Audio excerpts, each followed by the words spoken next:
士は一般市民のリーダーに選ばれ、セーバートロンを脱出して平和なマスター星へと出発した。マスター星へたどり着いた私たちは、特に長い年月をかけて豊かな文明を築き上げました。そして私たち自身も独自の進化を遂げ、新しいトランスフォーム能力を完成したのです。それはまず、自分の体をヘッドモードにトランスフォームさせ、スーパーボディにヘッドオンする。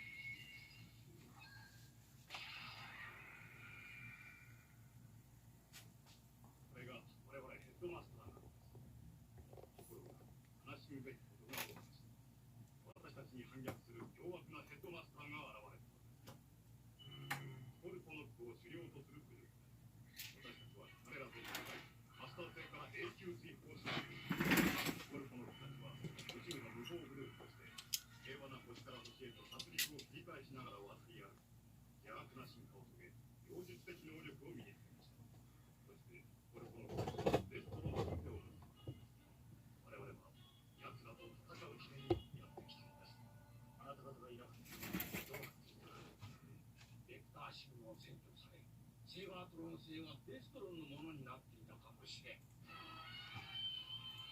一方、本部長官はベクターシグマの状態を探るべく、セーバートロン星の奥深くへと進んでいた。デストロン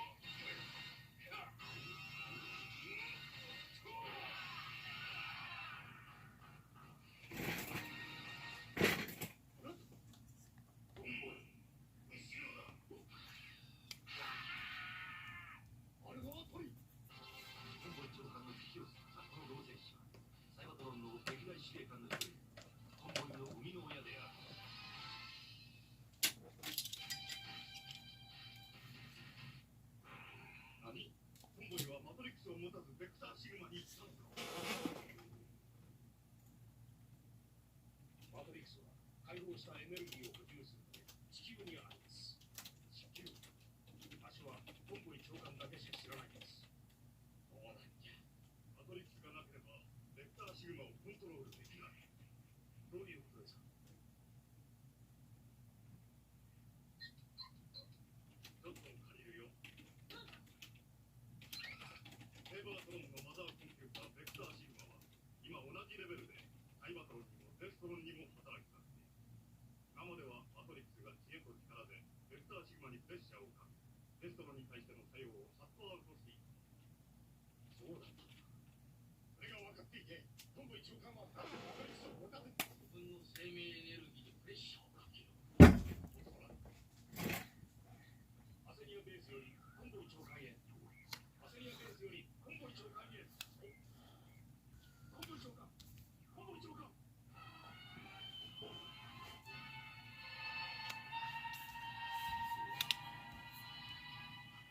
You start with his hand and do the thicker outline first. Sometimes I'll do the thinner, like the number 1 pencil or pen for the outline, but sometimes I'll jump right into the thicker line, and then it'll save me time later where I would have to go over the thinner line to add the depth. As you can see, I haven't done a super detailed pencil job here, so it's kind of like going without a net a little bit, but I think that's okay.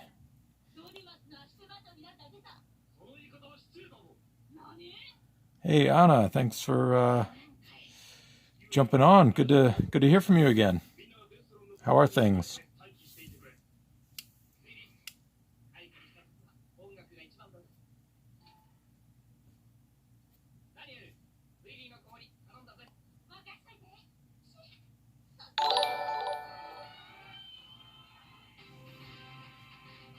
Thanks for hosting Zombie Prowl.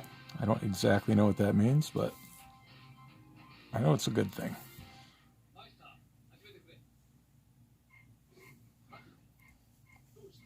For those wondering, we've got headmasters again today.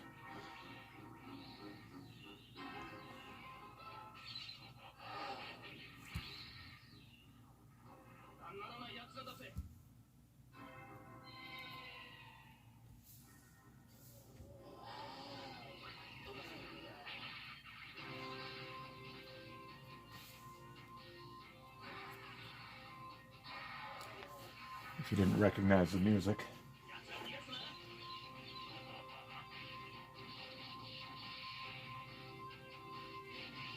Oh, that's good. Yeah, I'm doing good. This strange time that we're in is,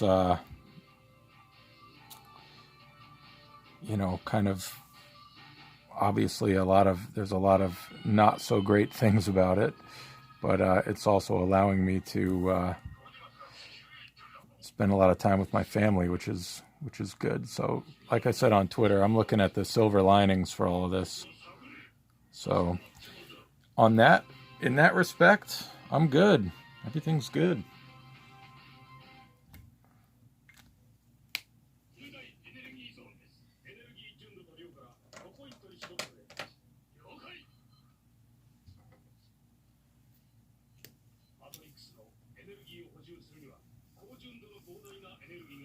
All right.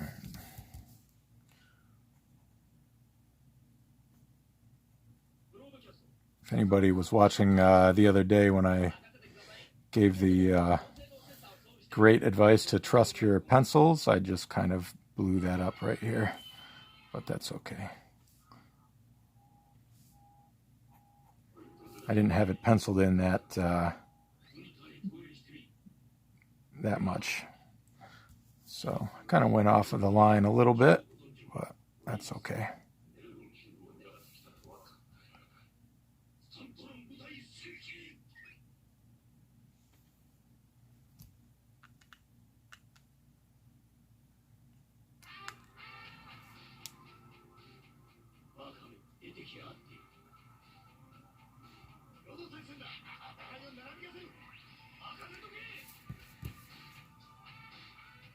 There's a lot of paper turning.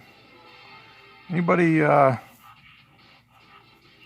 keep your paper stationary when you do art? I noticed there's a couple of painters that I follow that you can't exactly turn your giant canvas on your easel, so you have to do everything. The canvas basically stays stationary. I know a lot of people who go digital, like Procreate or whatever. You can tilt and turn the canvas.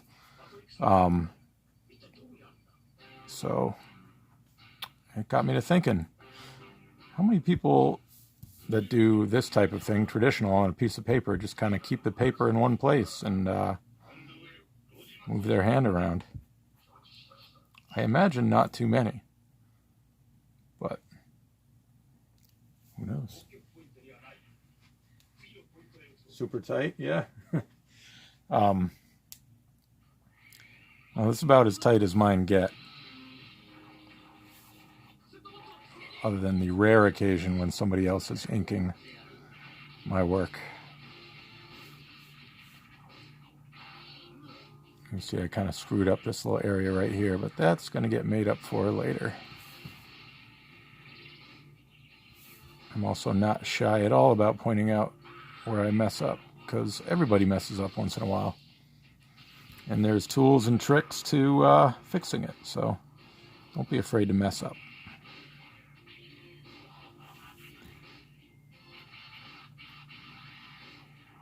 Messing up is how you learn.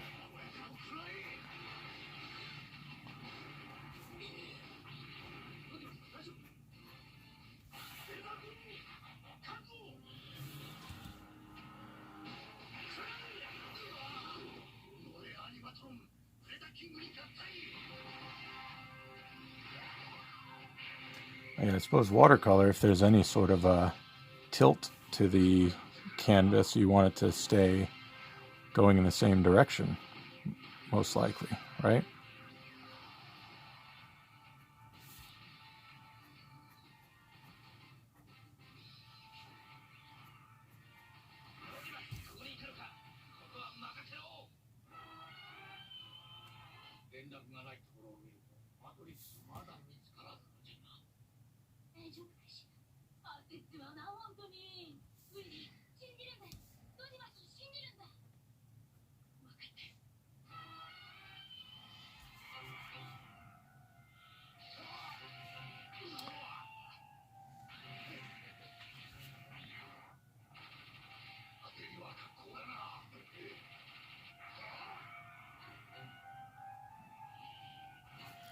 Anybody fan of Hound in particular?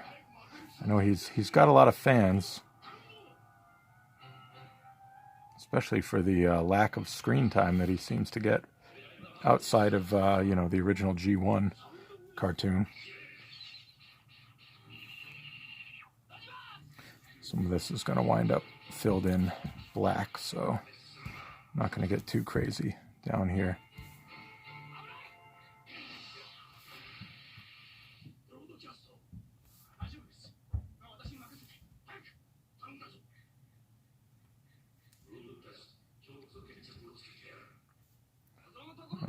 Probably black that in later.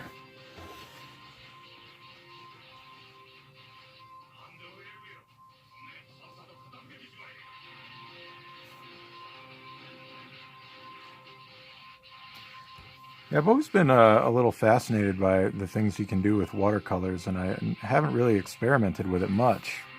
One of these days, hopefully I will.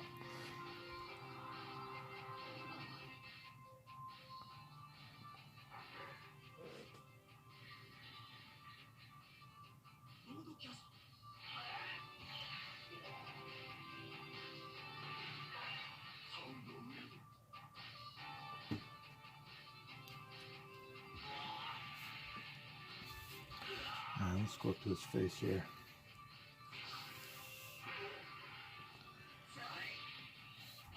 Now here's the real question. Do I use a straight edge to make sure that that helmet is totally even and everything, or do I just wing it? I'm thinking straight edge.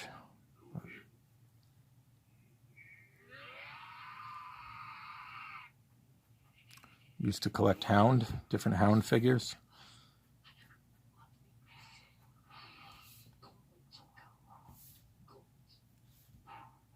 I haven't picked up the Siege Hound, although he looks great, and I've had to draw him a couple times for the trading card game.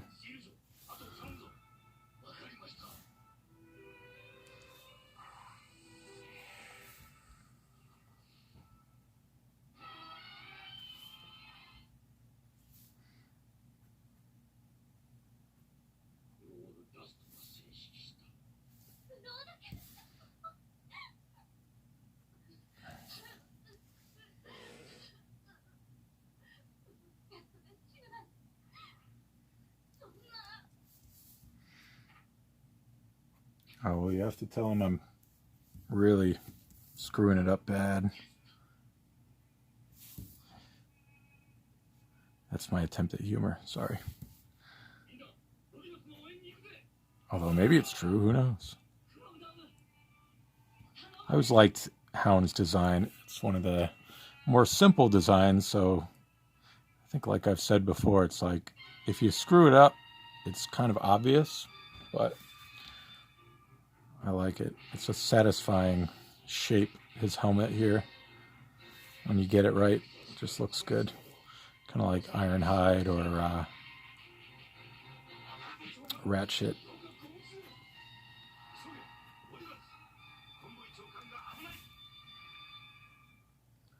I'm also a cheekbone kind of person with these robots. I always do the little indented cheekbones there. On a lot of the original design, you get the little line at the eye, and it'll just kind of like curve straight down to the chin, but I like to kind of add a little notch there, signifying a bend in the middle, and then from the edge of the eye, I'll go down here, throw in a cheekbone, and carry that down to the mouth.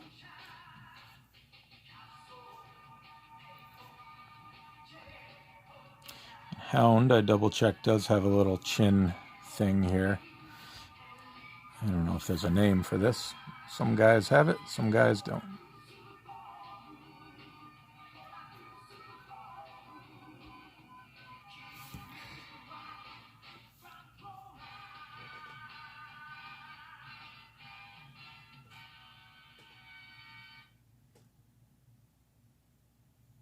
Yeah, I'm like super impressed by all the Siege toys I've seen so far. Like I said, I have a handful of them, and I really love the ones that I have.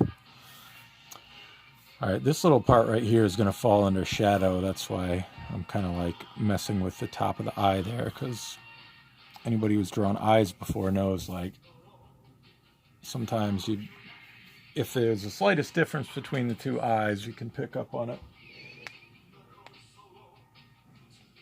Alright, get my headphones out of here.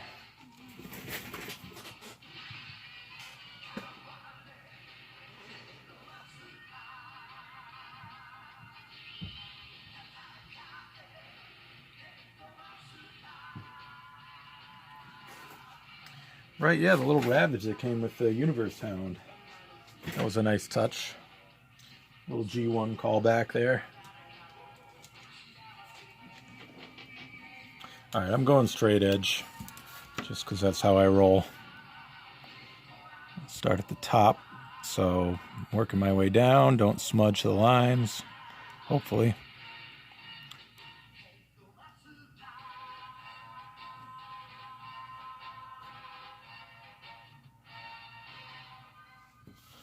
Alright.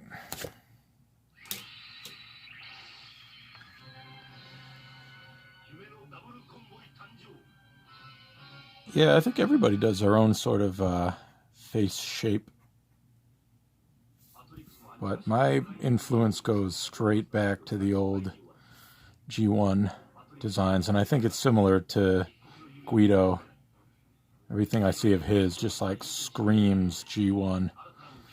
And for better or for worse, that's kind of where I go to. There's been a lot of great alternative looks over the years for Transformers, but in my brain it always goes back to that traditional G1 look. That's what just, I don't know, it just looks right to me. Even though I do enjoy some of the alternate takes, this is what comes naturally out of my brain.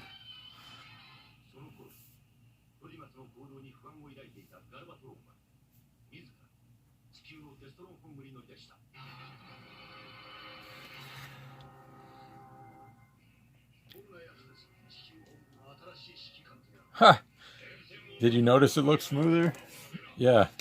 That last one I did got a little gummed up. I ran it through the whiteout I was using on the last stream with the Grimlock. So, I tried to kind of rescue it, but I think it was time to say goodbye anyway. Sometimes I'll use, because this is a short line, I don't really need the straight edge to complete this line, but I want it to be even on both sides of his face. So if I freehand it and kind of pop it in, then, they might be, one of them might be slightly higher or lower than it really should be, but if I use a straight edge, I can make sure they're right where I want them. That's my strategy with that.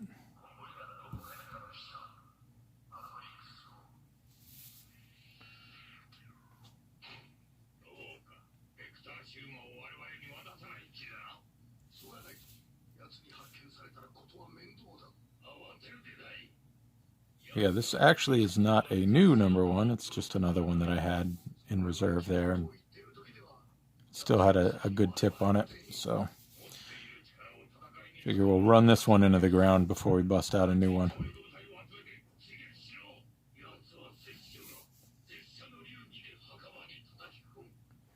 Hound's got the little ears. I call them ears, because we always seem to have to relate it to something human-ish.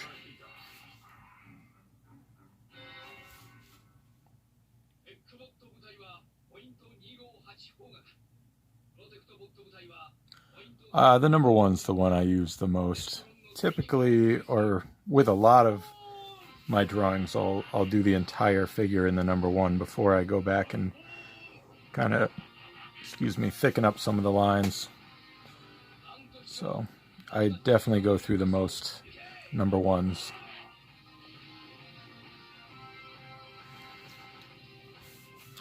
Alright, I think it's looking pretty Hound-like there. Like I've said before, I really want to make sure this stuff is accurate, mostly the face, because, you know, if I screw up a little detail in here, nobody's going to be like, oh my god, that's not Hound, or that doesn't look right for Hound. But if the face is right, that's like 90% of the process right there, making it look how you want it to look. So I'm going to do just kind of the bottom outline of the gun. I kind of, if you look at the G1 character model, his gun is like real short and stubby. But I've got the toy right here, which has this, it's just like a really long, thin gun. So I mostly went off sketched in the model, the G1 model, but you can see how it's kind of empty there. I'll probably throw in some detail from this, kind of have a mashup of the two.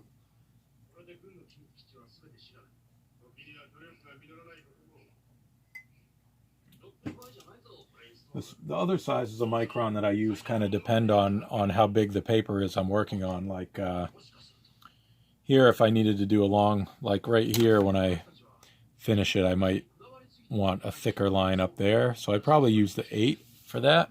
But, you know, if I was on a smaller piece of paper, it might be as small as the 3.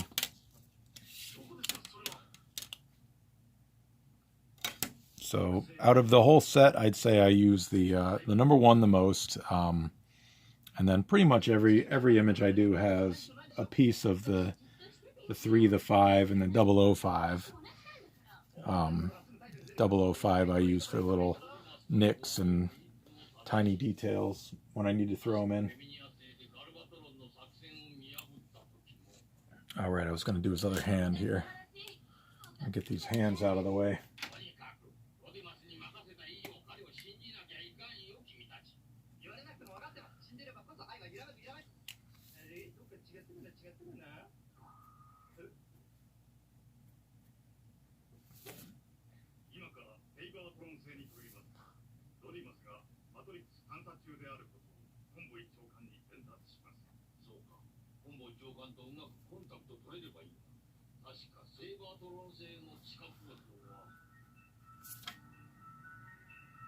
I love catching the Japanese names in here. Convoy, Meister.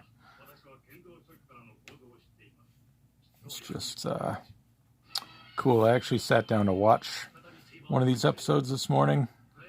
I was like not ready to work quite yet, so I was like, I'm just gonna drink my coffee. Yes, I have coffee again, and just kind of watch it. I put on the subtitles because I don't want to hear the garbage English dub. I want to hear the original Japanese voices, partially because I love Galvatron's voice so much. I don't know the name of the actor, but I love the voice.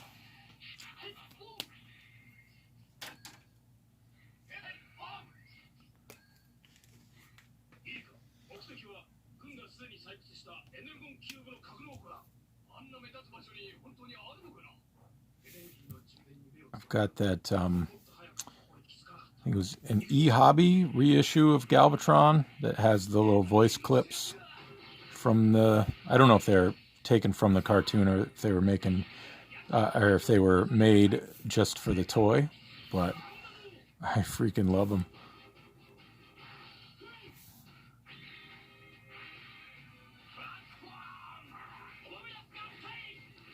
Get that thumb curled up there.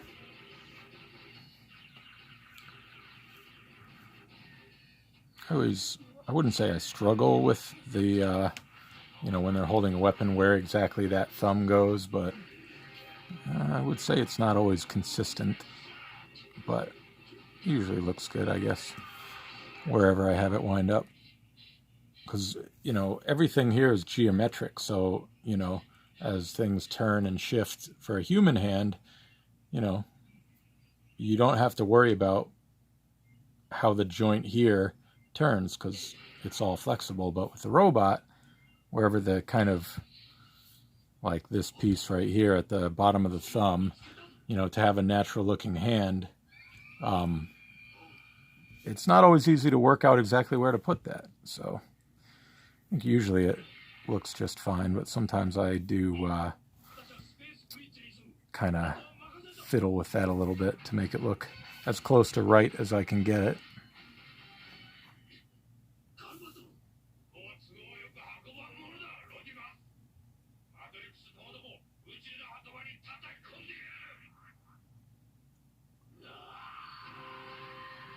Oh, that's not bad though. That's probably a good move. I just kind of naturally, if they're holding a gun, I just get that pointer finger up, kind of curled up at the top. For better or for worse.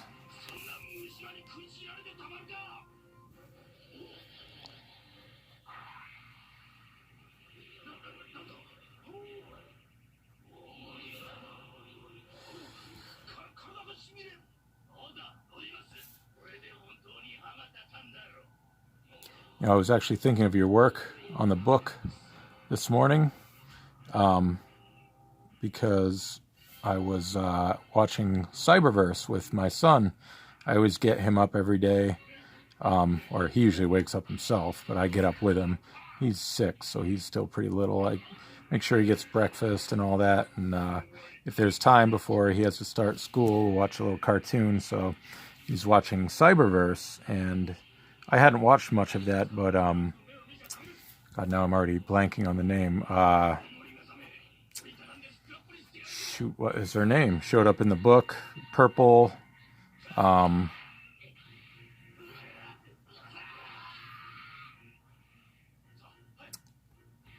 Shoot, I'm totally blanking on her name. But she's great in the comic, and I didn't have the frame of reference from Cyberverse. Shadow Striker, that's it. I was like, wow, this is a pretty cool character. Now I get why people were so excited when she showed up.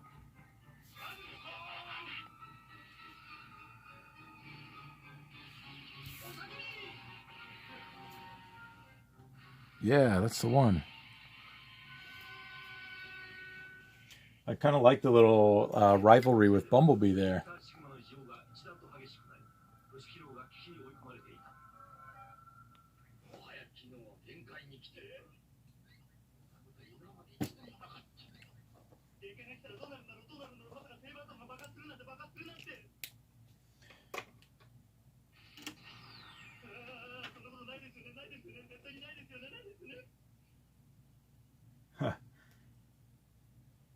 I only watched a little bit of it, so I didn't probably get into the majority of her angsty vibe, but I definitely liked what I saw.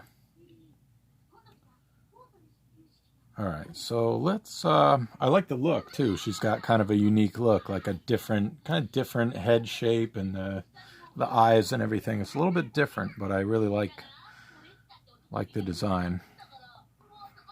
All right, so here I'm going to take the Hound gun and just kind of work with this lightly penciled thing I got going here and kind of make it all, hopefully, work. Add a little circle there. Yeah, it does look a lot like Prowl's. I'm not going to put this gap in here because I don't like that. We'll just kind of make a little segmented piece to make up for it. And I'll maybe do a little cut in there for like a rounded piece. I don't know. And we'll kind of incorporate this part up top here.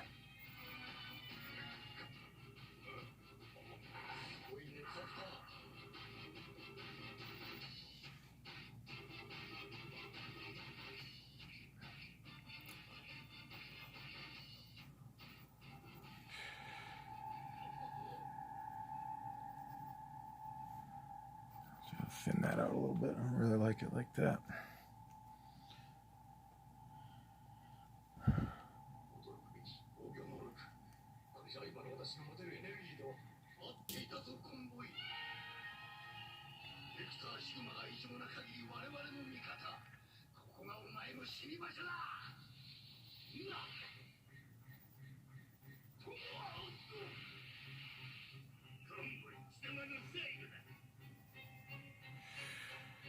Yeah, I'm really kind of freelancing here.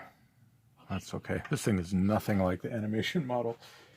I didn't realize they were so different.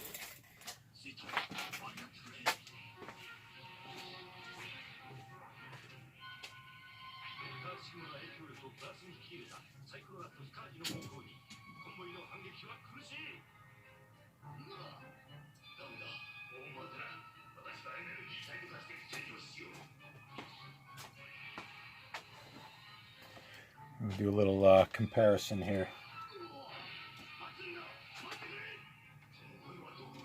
Here's Prowl. This is Hound. So, very similar. I guess a lot of those Diaclone weapons were pretty close to each other. Prowl's is more like, I've seen this used, it was more accurate in different representations in fiction, whereas this, I don't think I've ever seen Hound with a gun that looked like that.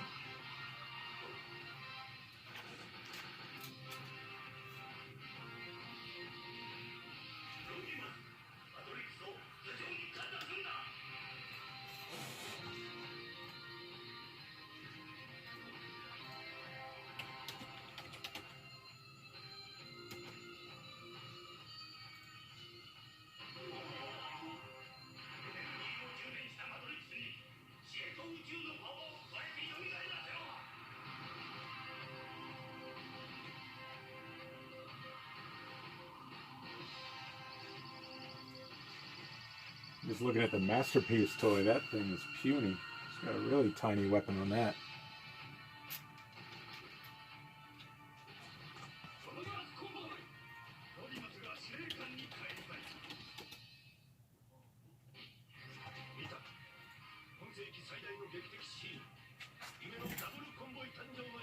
Alright, I'm going to go back to the animation model a little bit. Sounds like we got a different version of the old theme song there.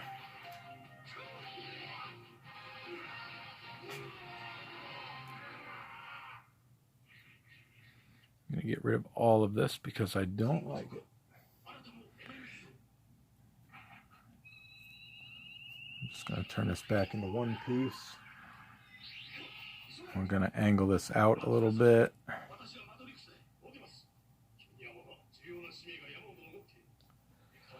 Just kind of make it look a little bit more like the original model, which was just sort of segmented. You had like the barrel going through here, and then the next little segment.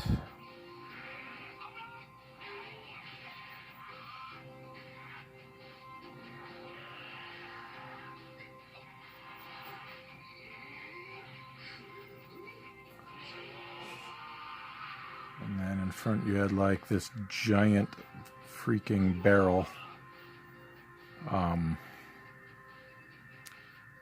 So this kind of isn't lining up with what I had going here, but we'll make it work. We'll sort of have a little thing coming off the bottom there. I want to get a little nugget of this groove in the side of the weapon too, so we'll leave that there.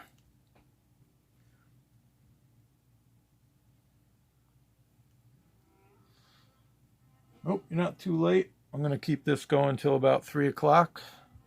And we're gonna go walk the dog. Little family dog walk.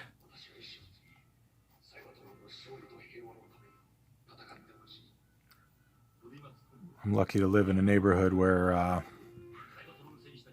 we're pretty remote. It's really not, I wouldn't even call it a neighborhood. It's just like a pretty remote spot in a kind of heavily wooded area. So I took the dog out for like an hour walk the other day. I didn't see a single other person. Luckily I didn't see any bears either, but you know, it's nice.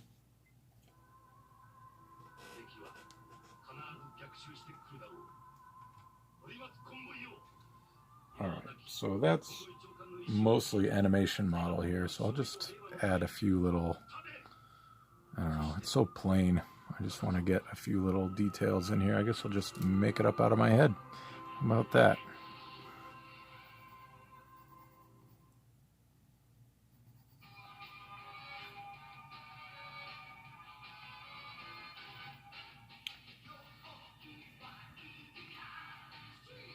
Let's do something like this on top here.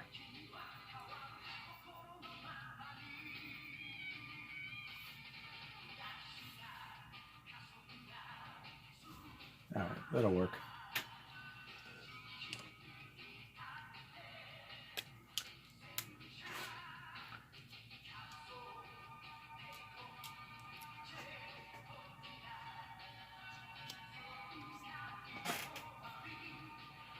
All right, let's use a template to get some of these rounded parts in. Sorry about the wiggling there.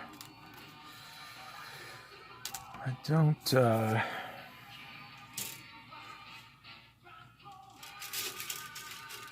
exactly which one I want to use. I'm sure this will do the trick.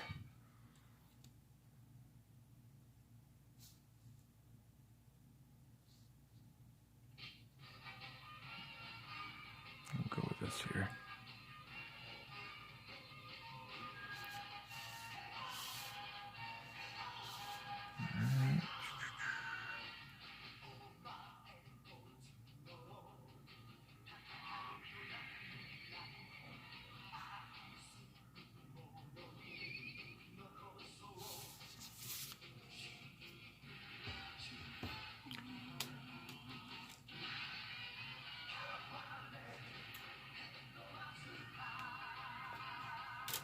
I'll just freehand the other piece.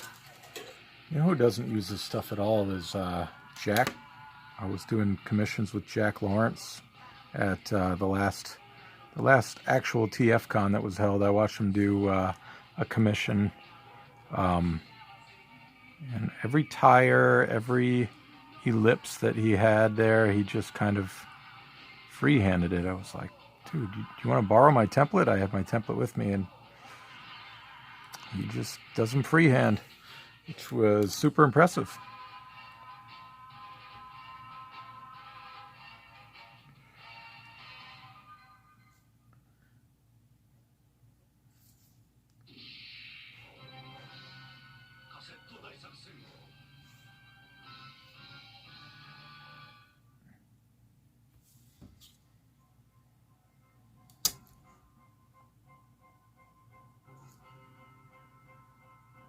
I'm gonna look over my shoulder here.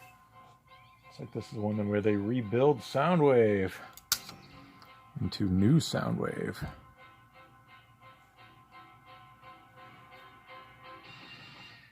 See, we're gonna turn this mistake into a little shadow.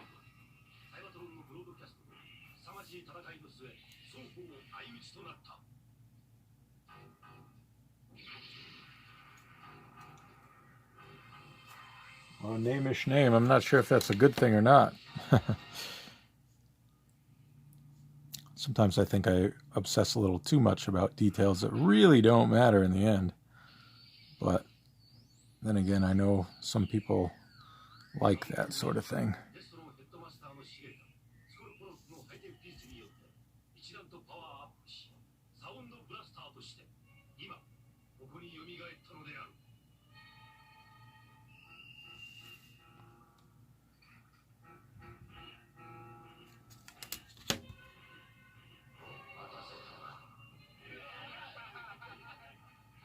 Oh, all the cassettes are happy that their Soundwave is back.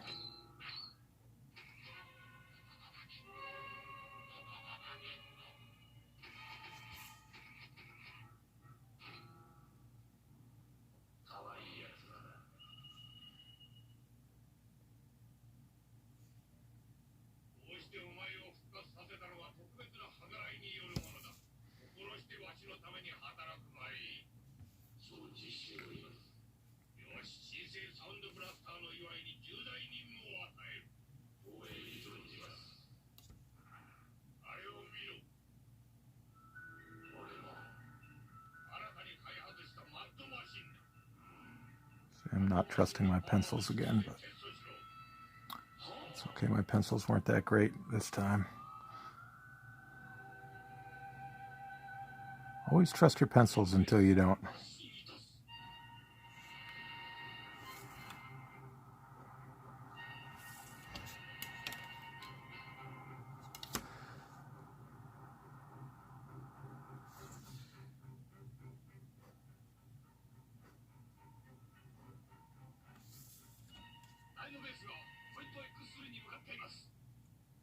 Oh yeah, I mean, it's all about if you're, if you feel fulfilled and satisfied with what you're doing. If you think it looks better, then that's half the battle right there.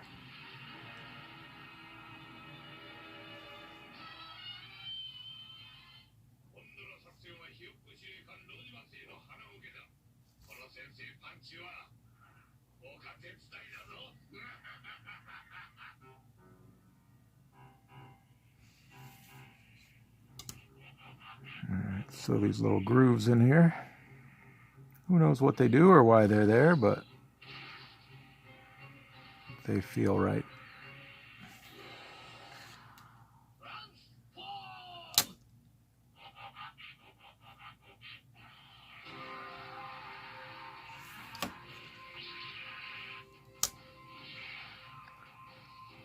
Cooling fins. Okay, that works for me.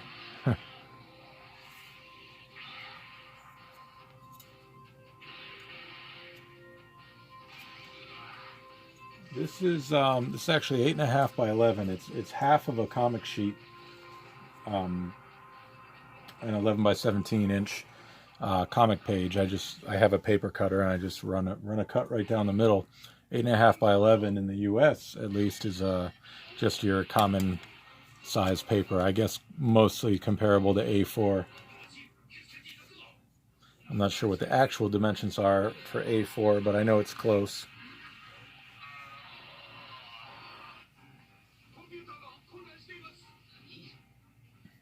Heat sink. Works for me.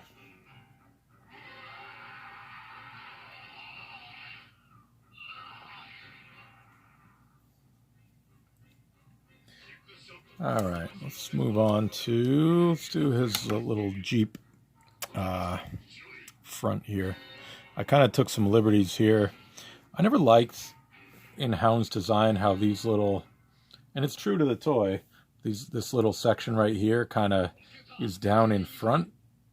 It's like in front, underneath, sort of underneath his headlight, and it makes sense. That's where the wheel well is, but on the toy and the animation model, his shoulders are so low in comparison to the rest of his body, and I never really liked that, so I kind of moved him up. So, a little creative license there.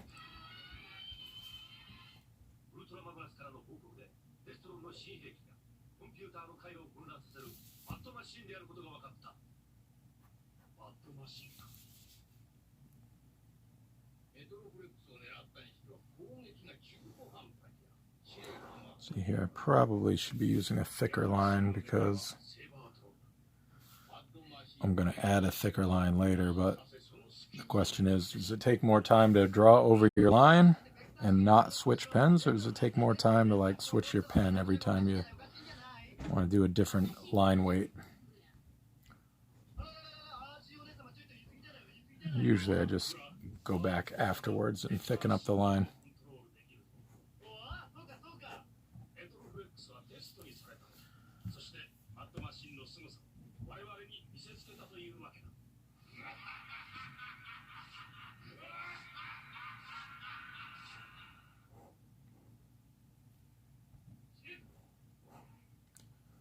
I'm guessing this is some sort of license plate. This was a detail on the toy. It's just got a little raised piece right here. I'm not sure yet what I'm going to put on it. We'll figure that out.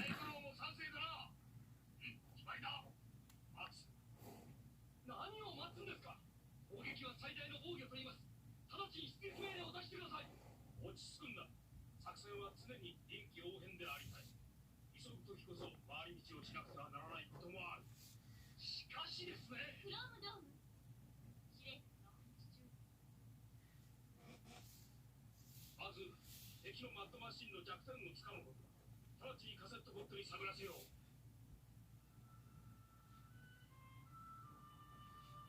I think we're about to bring back Blaster as Twincast.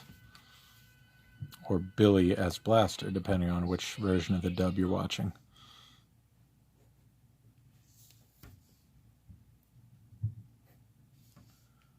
Alright, a lot of this is going to wind up in shadow, so that's okay.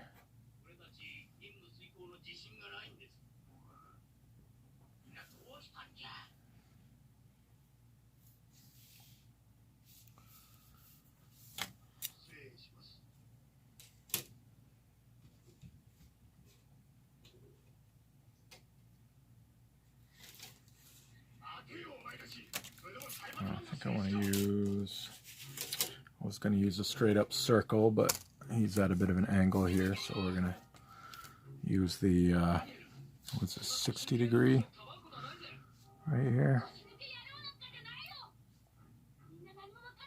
I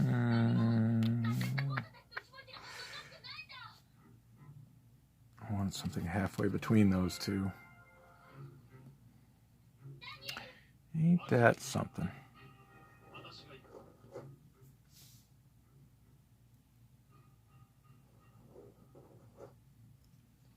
So we'll do the slightly smaller one.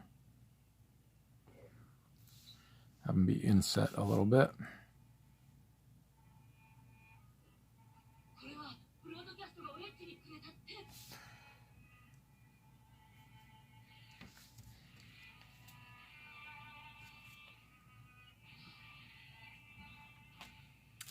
I want to get this Autobot logo out of the way.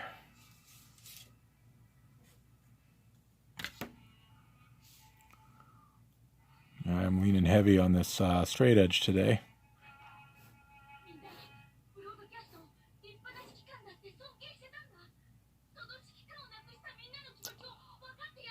It's my phone. It's my phone. I put under a great recommendation. I put Streamlabs on it, and I had the Twitch app on it before, and I just mount it to a little bendable arm that's attached to my side table, and press go.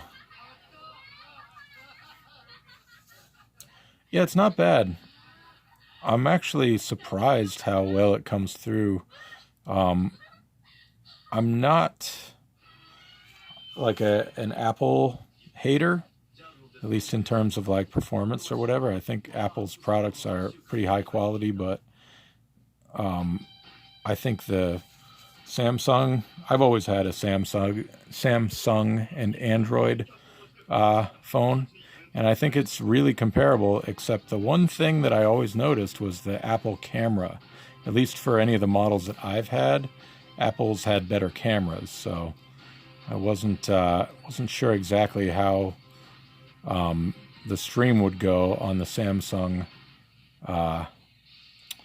camera, but it seems to be going all right. Other than the focus thing, which I can't seem to solve. But it doesn't seem to be too much of a problem. I've noticed it's gone off focus a couple times, but it usually comes right back.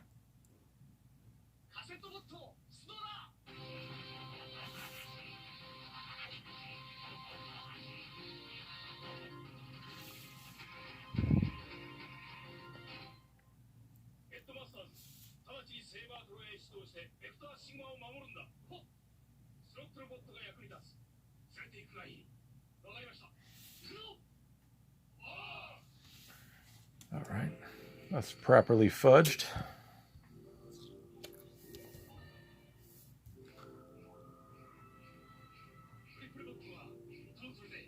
Here's where we need that stamp.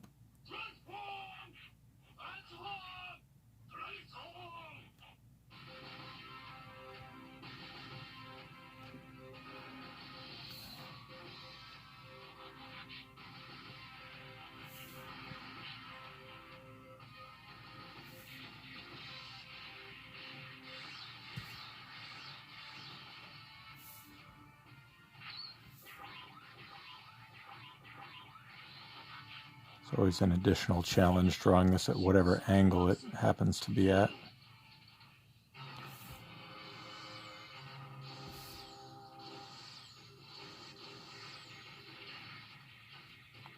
Usually, no matter how I do it, one of these little like cheek areas is wider than the other. But it's not that noticeable, so I'm not that worried about it. There's been a lot of liberties taken in the way that certain artists draw the Autobot and Decepticon symbols, so everybody seems to add their own little personal flair.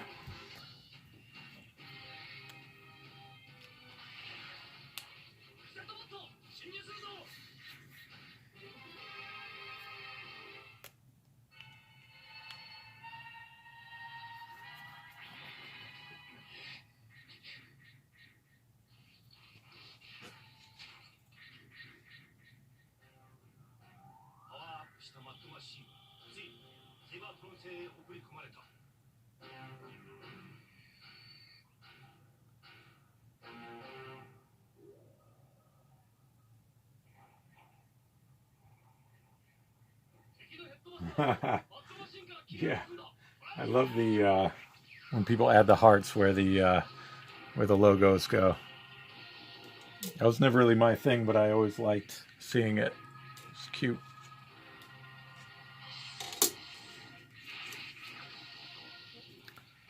All right, let's use the template up here because that is a wide circle, ellipse, whatever you want to call it.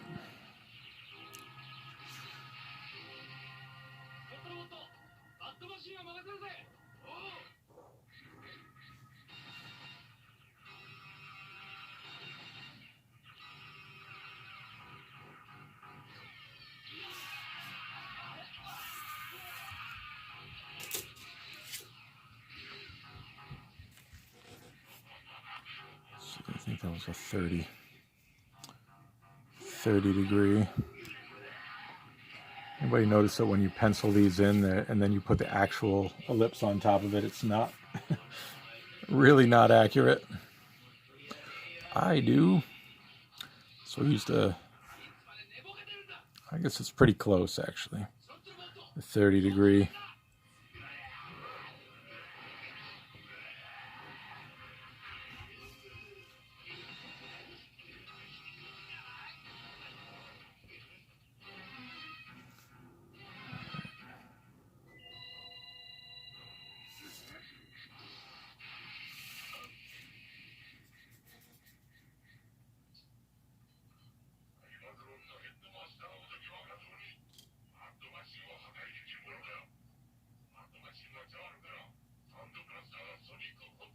Huh.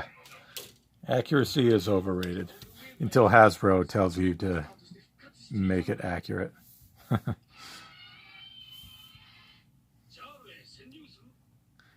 Hasbro's been really good to me for the most part, but there are a few times where I've gotten a little, feedback that this needs to be different, this detail needs to be here, and sometimes it's a bit of a head scratcher because I see other stuff that isn't even close, but whatever.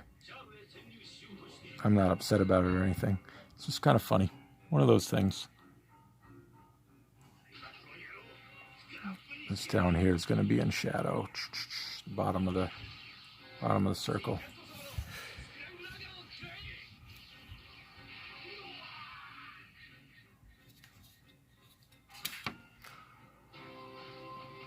On these streams, you can really get an idea of how sort of tedious this is, the way I do it. Probably a lot quicker ways to do all of this, but I'll throw that in shadow too. But it can get pretty tedious.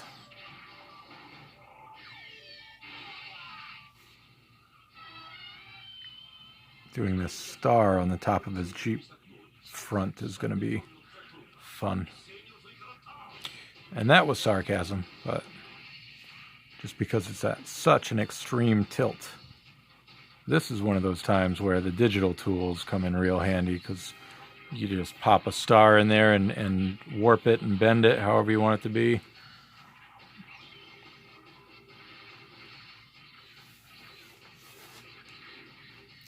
But we're going to do it by hand. So it's probably going to look a little bit off, but also I don't think too many people are going to be concerned about that. Let's see, that'll be in shadow, that'll be in shadow. Get a little shadow under the chin there. We'll do these weird kind of coils and grooves and whatnot that I usually put in the neck area. I don't like it to look too loose. I don't like it to look completely like just this amalgamation of parts and pieces, but I don't know. I kind of stole some of this from EJ.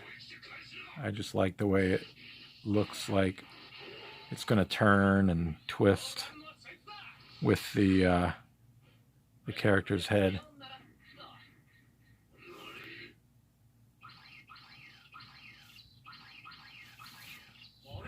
Under there, this is all gonna be blacked out there.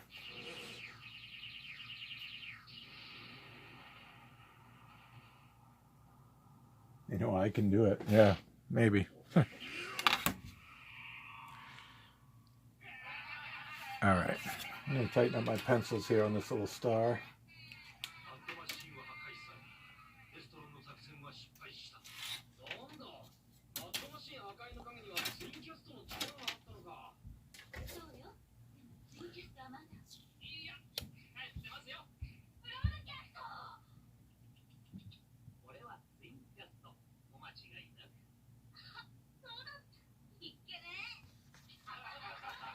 Photoshop brushes for the insignias? Do they actually have a custom brush where you just sort of tap it and the symbol is there?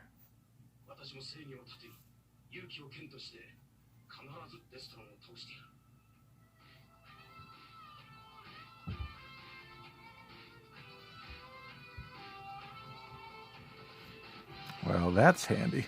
I've got like a what do you call it? A little file, little PDF. That's what I'm looking for. A PDF file of the Autobot and Decepticon logos from Hasbro. So if I'm doing it digitally, I just drop those puppies right in there. And there's a few times where when I've had to draw it, you know, I inked it manually. I would drop it into my pencils. I do the pencils digitally. So I'm still inking it by hand, but I'm essentially just tracing over the template that I dropped in there.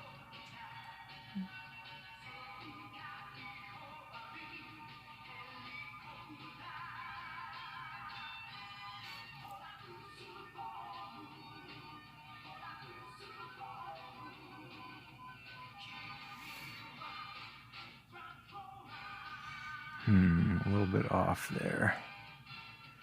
But I think I'll forgive myself because this is kind of an extreme angle here.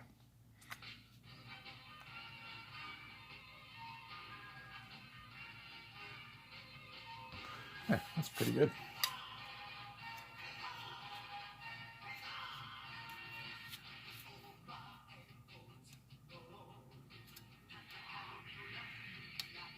Yeah, I wish I could, I don't know, something about my brain. I can't let myself just freehand everything. As you can see right here, I'm always leaning heavily on this template or straight edge here.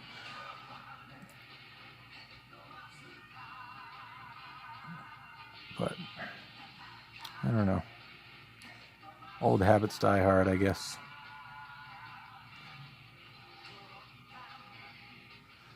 See, I'm gonna have that cut in. These little curved pieces are gonna kind of insinuate that this thing can kind of raise up and down.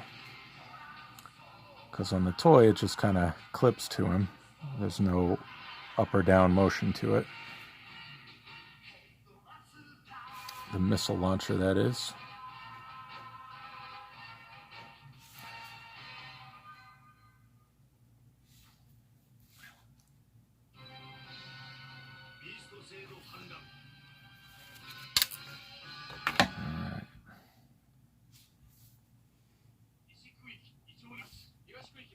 I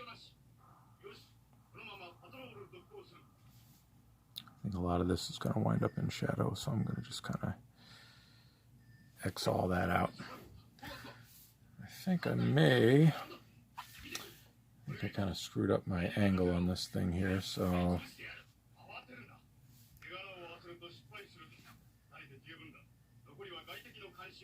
I'll figure that out later.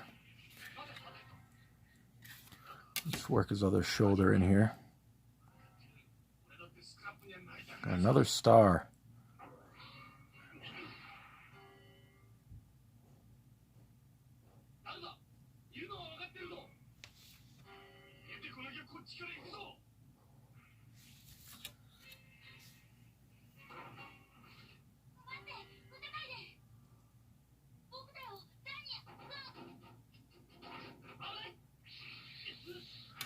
Now you use what you got, right? I always think like at a convention I'm drawing on a plastic folding table, whereas like I would never want to do that at home, but you know, that's what you got to do. So you draw on whatever surface you got.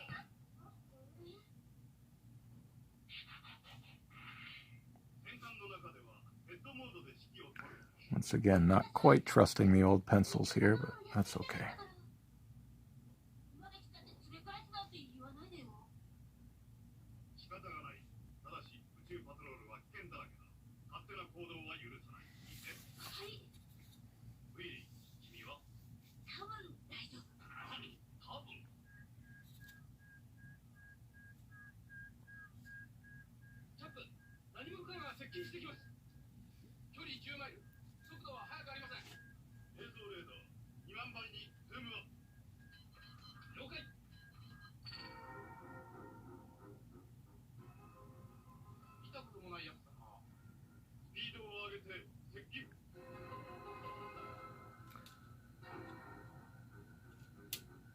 All right, let's move back to that missile launcher. I want to kind of fix that up. That's right, trust your pencils unless they're bad.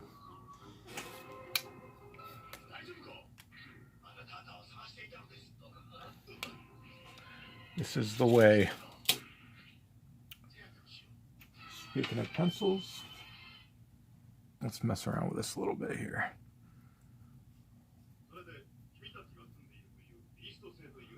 So I like the angle of the missile. I want to keep that, so I just got to fix this basically. So it's easy to make that completely in shadow, have that line up. It's just this little piece here which doesn't quite match up. So I think I can fix it easily enough.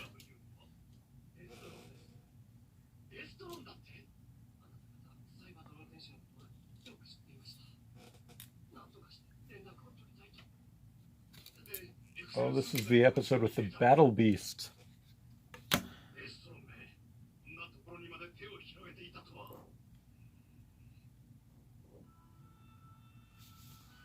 we're just going to kind of add an extra plane here, as if there's more than one curve to it. Because the bottom's in shadow, we have the luxury of being able to do that. So all this is going to disappear into a big fat shadow. We'll just even out that angle there. And then we're back in business.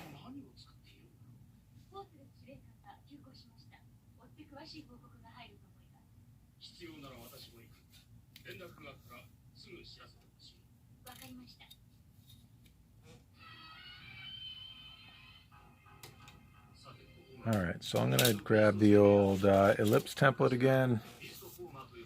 We'll get our basic bottom of the missile here.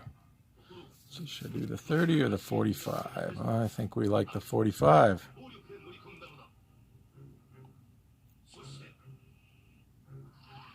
When you don't pencil the actual template, then you're kind of risking having it not match up, which it's not exactly matching up, but I think that's okay.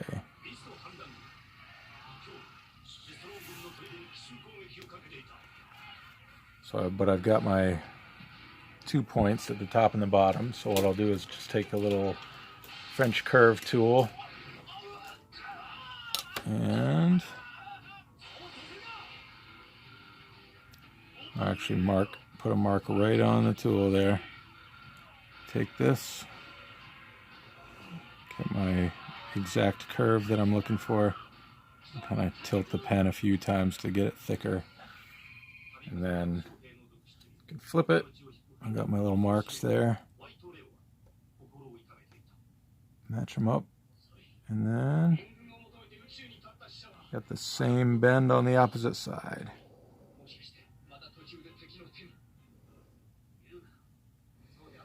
These curved shapes, it's very noticeable, to me at least, when they don't match up.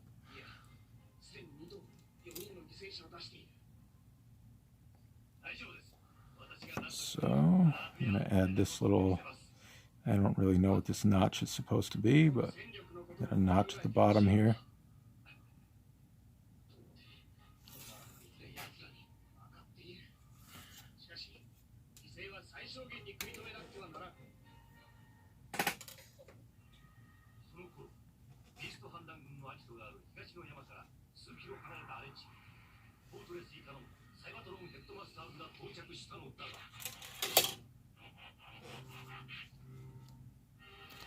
Oh, we're using 45, right?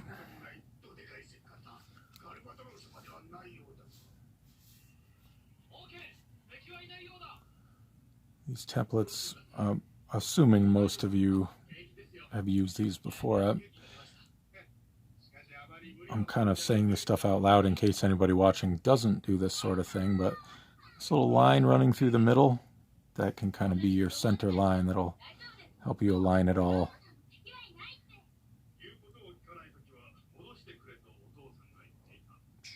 There we go. We'll do a smaller one. Looks like he's got a double over here.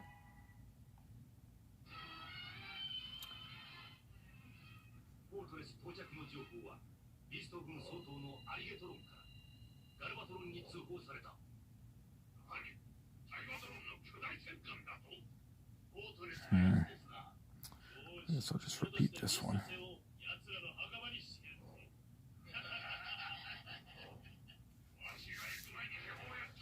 And we'll do another one right up by the end here.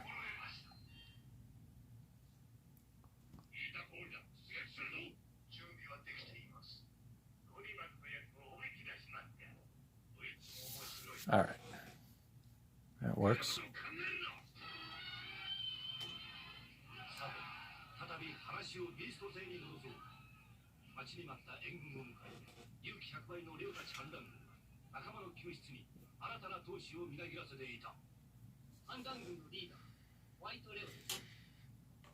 It's probably one of those things you really don't need to do. I could like freehand them in there and they'd probably look fine, but I don't know. I'm just weird. I always wanted to be totally accurate, or at least as close as I can get. I can never really get it totally accurate.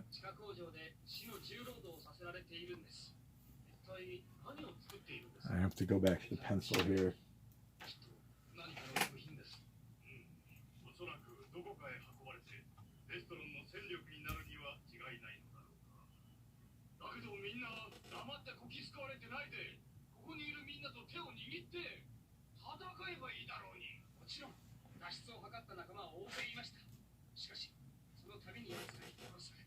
Just taking a look at the animation model.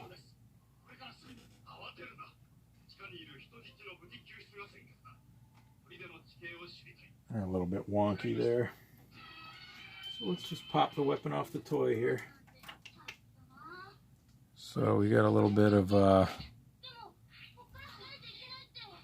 kind of a grooved thing. We got the ellipse still going up there.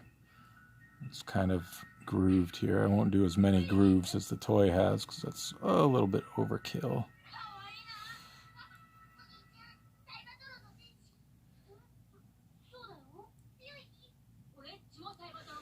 And then it gets squared off here.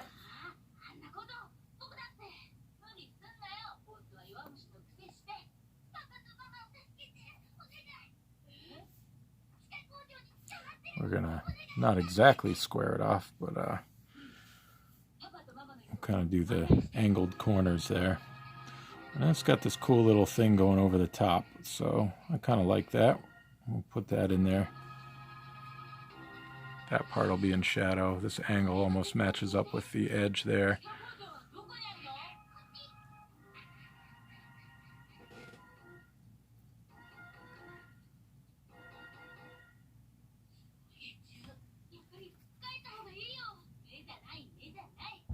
I don't know if I like that, but I'll keep it anyway. Any chance of seeing your sketching process? Yeah, totally. I was actually thinking that earlier. Like I usually go on with something already penciled out, but I should just start from scratch. I did. I think the first one of these I did. I started a hot rod from scratch. I finished off the Optimus I was working on, and then just started a hot rod. So that should be archived on here and on YouTube, so you can kind of see that. But yeah, I was thinking I should do like a start from scratch thing. I was also thinking, like, most of you guys that have been tuning in are artists yourselves, so, or at least the ones that I can tell that I've interacted with. So I was thinking like a how-to video would be cool, but I don't, a lot of you already know how to when it comes to a lot of this stuff, so I wasn't sure if that would appeal to most of the people watching. So let me know what you think about that.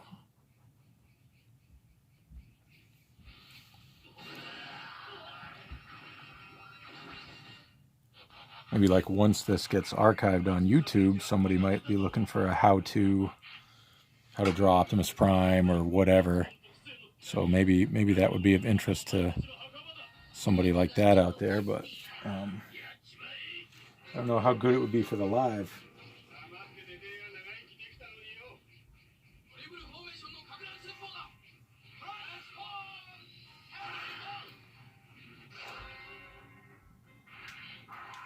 This thing is that sort of a, it's got sort of an angle actually coming up here. I'm going to not trust the pencils again that I did right in front of everybody here. But that's fine.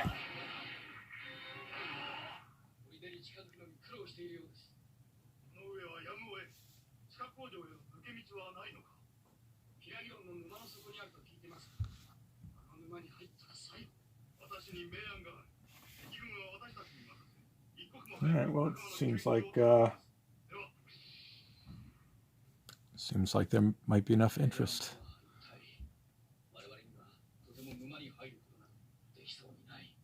So I'll work on a sort of how-to for future streams.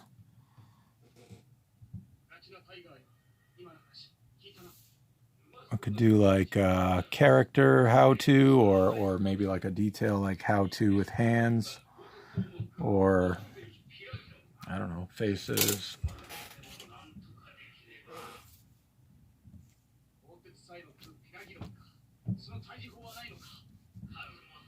All right, so we'll follow our 45 here for this.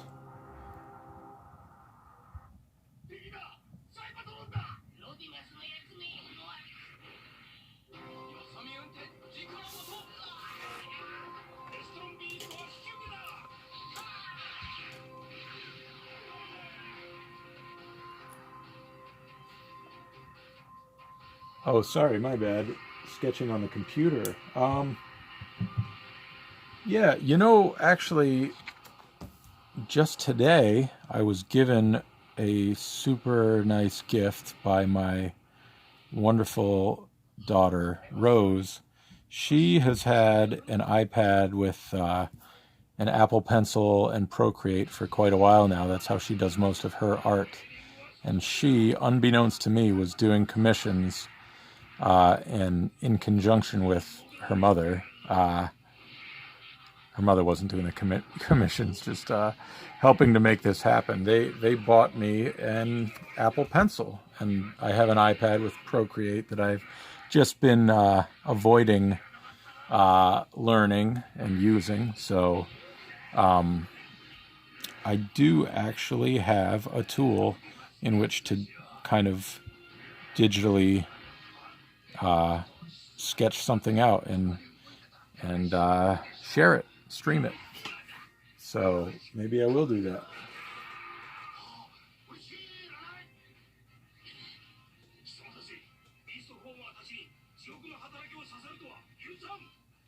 You'll have to figure out exactly how all that works as far as streaming right from Procreate, but I'll fiddle around with it in all that excessive amount of free time that I have, and yeah, that could be fun. And I'm sure I could, it actually will be a super handy tool to be able to make my pencils portable, because like I've said before, I do my pencils digitally, usually on my computer in Photoshop, so to be able to just kind of like take that piece of the process anywhere would be very helpful.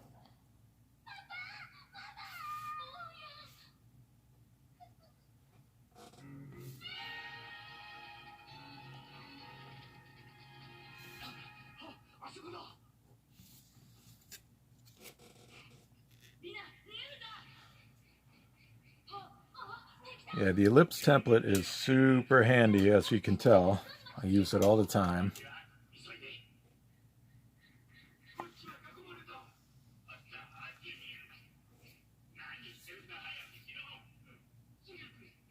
Yeah, I did do that with Grimlock. I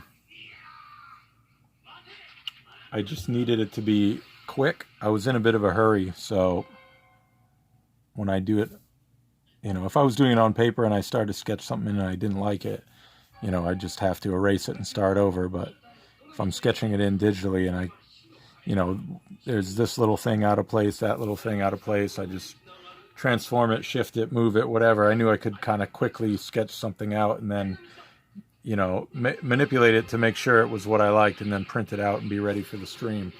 Hound I just did right on paper here. But most of my work I do digitally. I pencil it digitally.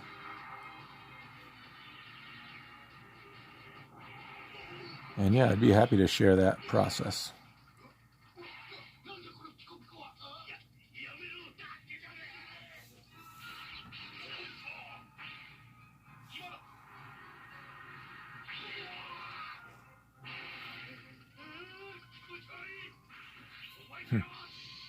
Yeah, I can definitely share how I do hands. Every artist kind of does it a little bit differently, and I'm kind of stuck in my ways here, so I will be happy to share that on a future stream. I'm going to jump around and hit this other arm here.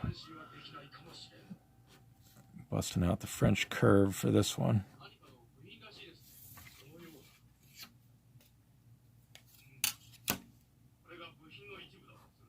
I want to add that extra dimension there.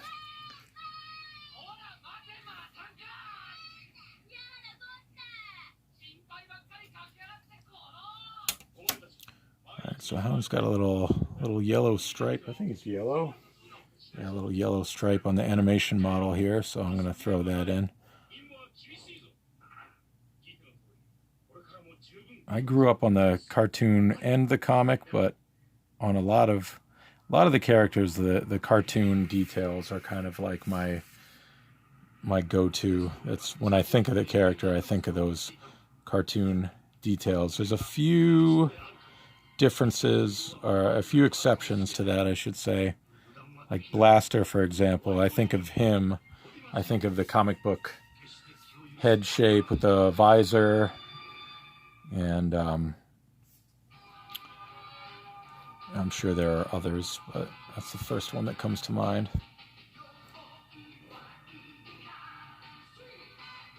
He's got a double yellow stripe on the forearm.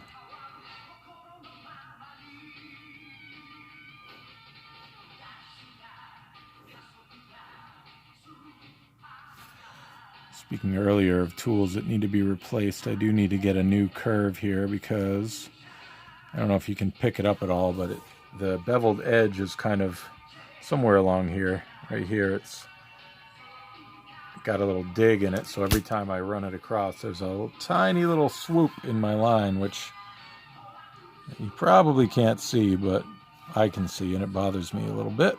So I gotta invest in a new curve.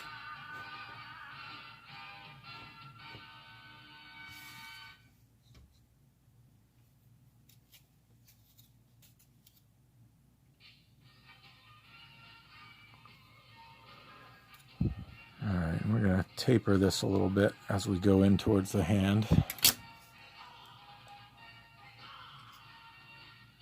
Some of the characters have that big open end to the big blocky forearm, but some of them have more of a taper. We're going to taper old Hound here.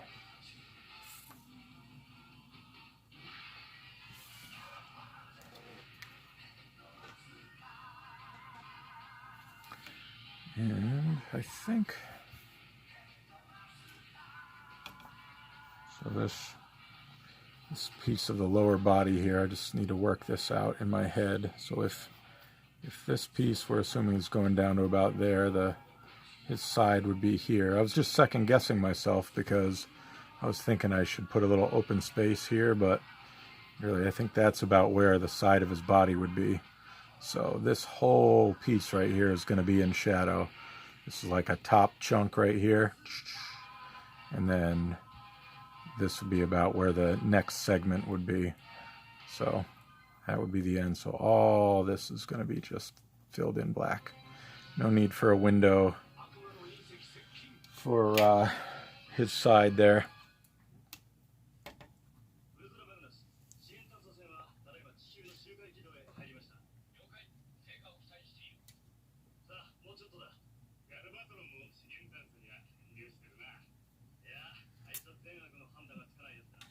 All right, so I'm going to work kind of foreground to background here.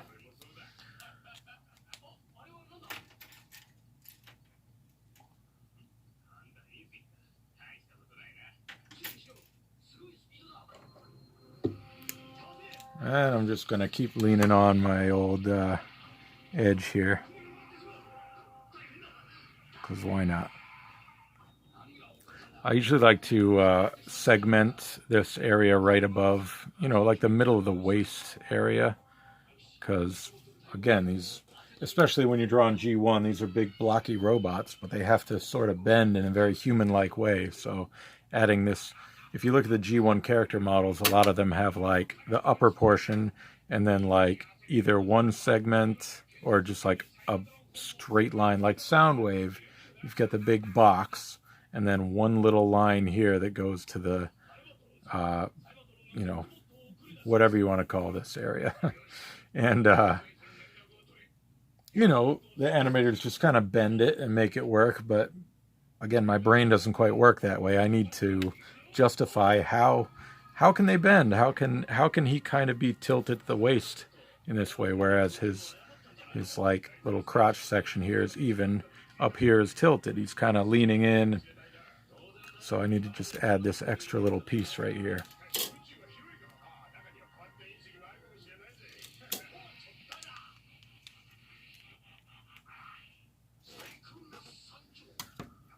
So anyway, he's got just like a little, I keep calling it underwear, a little solid underwear piece here without the little hip joints, but sometimes I like the hip joints, so I'm going to add a little hip thing here.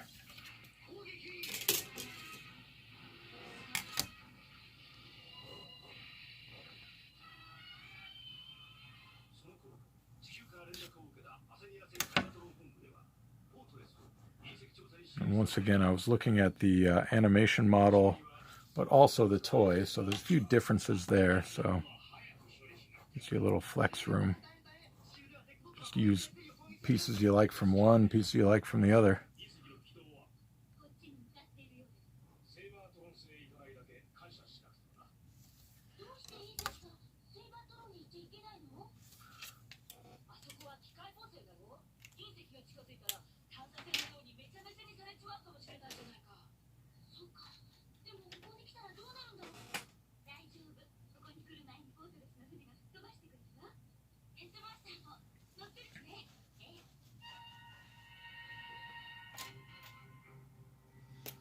I was also thinking before I came on today, like, I haven't watched a lot of these before I started doing them, but is it common to, like, uh, post like a topic for discussion or something?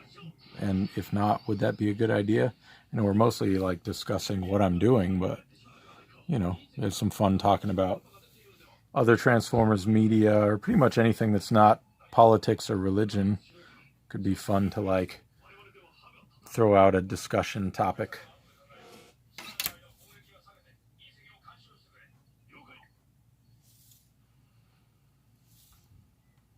Or is it better to just listen to me blah, blah, blah, blah, blah, blab about what I'm doing here?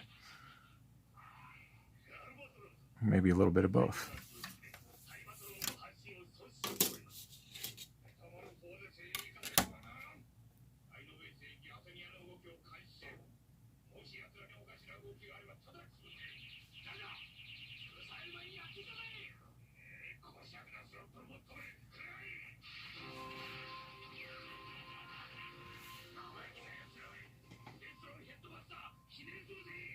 TFCon in October.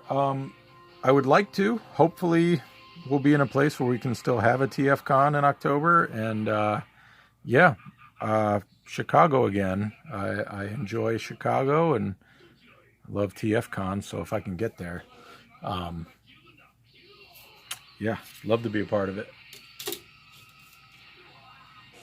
I don't think I've missed an American TFCon yet.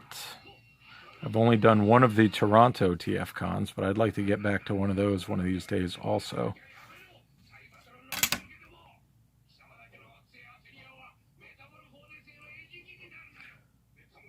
Conventions are like, they're almost like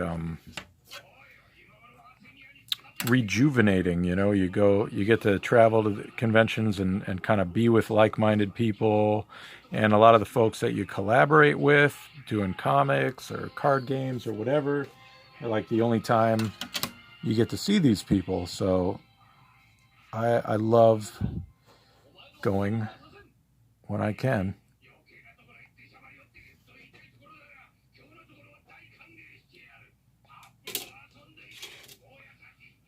TFCon Toronto at all? Yeah, I did it. I can't remember actually the year that I did it, but somewhere in the teens, the 20 teens, maybe like 2011 or something.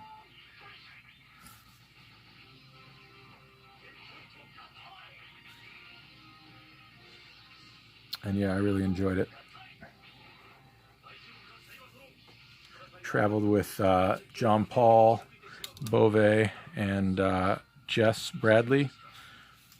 So if you've ever hung out with those two, they are amazing company. I love both of them very much. So we had a really good time. There's actually a photo of me that I was thinking about posting. I don't post a lot of photos of myself, but this one just brings good memories. It was from that TFCon in Toronto. It's me like doubled over with laughter in a parking lot from just JP making me laugh unmercifully. He could use like humor as a weapon. He is just so funny sometimes. And he had me cracking up at something where we had just gotten back from eating dinner, and I opened the door to the car, and I just like spilled out of the car in a crumpled ball of laughter.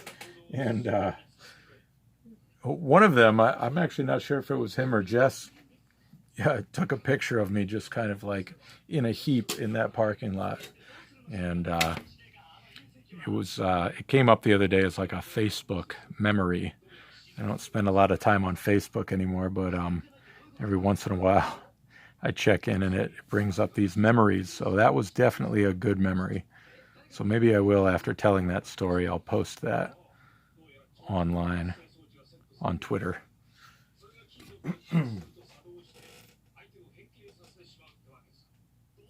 Yeah, he's really entertaining to listen to.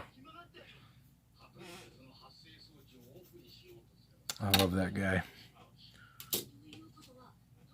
And Jess as well. We stayed with them last summer. My wife does athletics. She was on Team USA for a swim and run event that was held in Denmark last year. And so we flew over to Denmark, and then after the event, we wound up flying over to England and staying with JP and Jess for a few days, and it was wonderful. We had such a great time.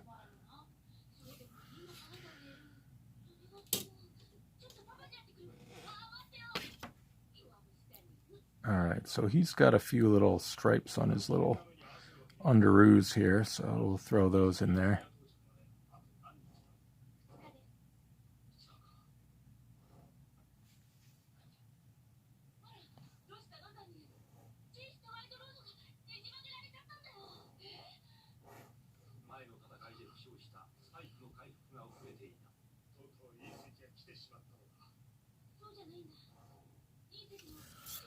All right.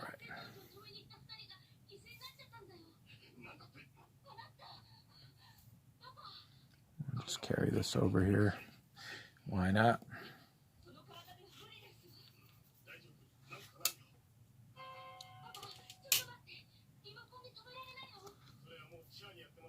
All right, so do I want to deal with that mess in the middle of his chest or just finish this other arm? I think I'll go for the other arm. I'm going to skip the template for this little curve right here.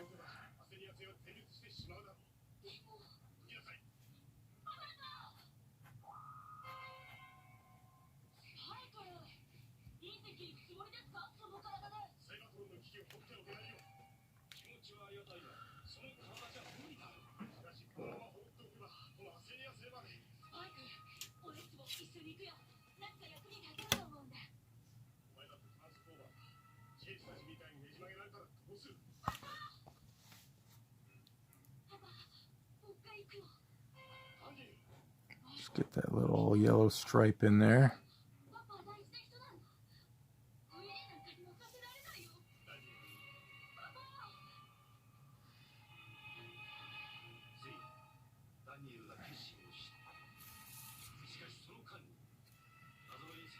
Oh yeah, Kei Zama, her work is just like, it just blows my mind.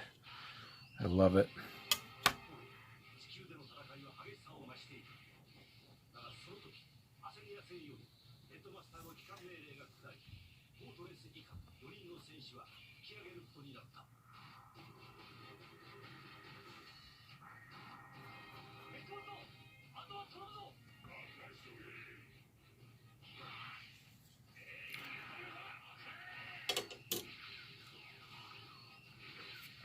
Anybody look at the Death's Head book that she worked on from Marvel? I guess it was late last year.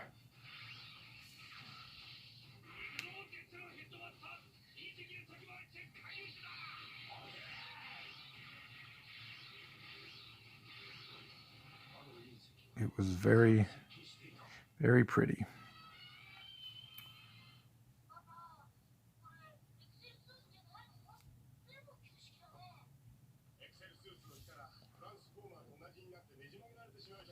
Yeah, for sure. It was heavy metal, all right.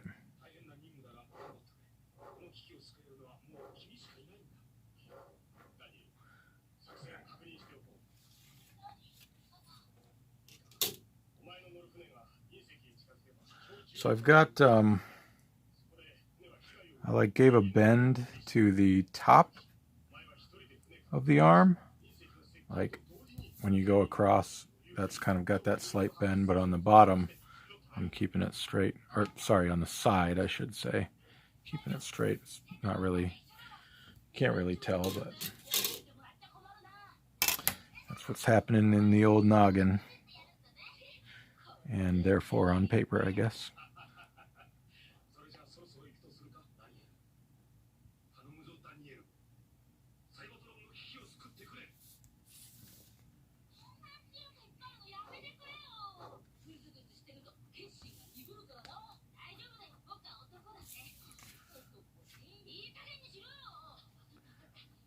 so in the vein of like how things work, again, I usually add this little kind of hinge end joint to the side of their arms.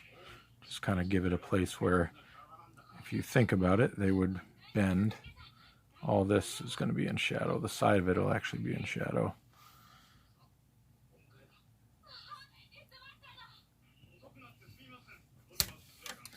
Alright, so I guess I can't avoid it any longer. I've got to deal with this mess in the middle of his chest.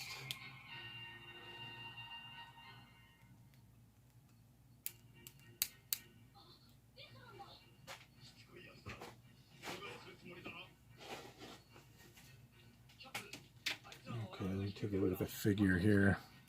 That's a bad idea, probably.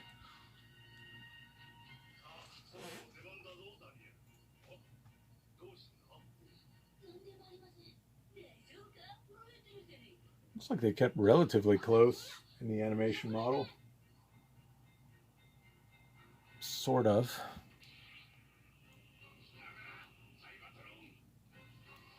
I'm going to go back to the pencil here just to, because I was just kind of not totally accurate over there. So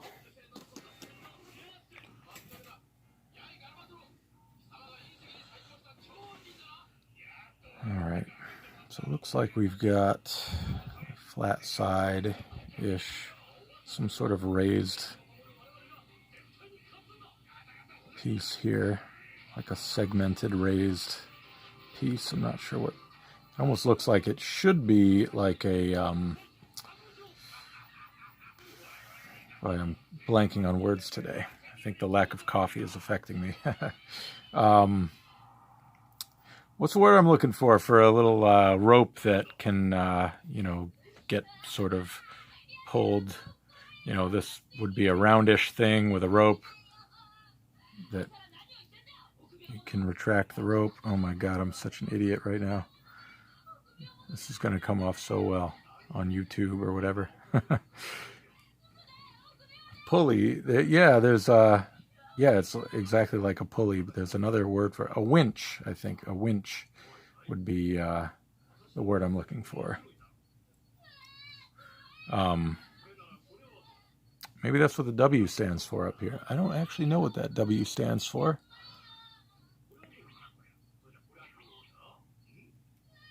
So this looks like just sort of part of a motor up here, like a little curved, ridged piece. And then there's like a little smaller piece of it right here. I'm just gonna, I don't know, just throw that in there. Wrangler. Was he a Wrangler? That's the model? Jeep Wrangler? That makes sense, doesn't it?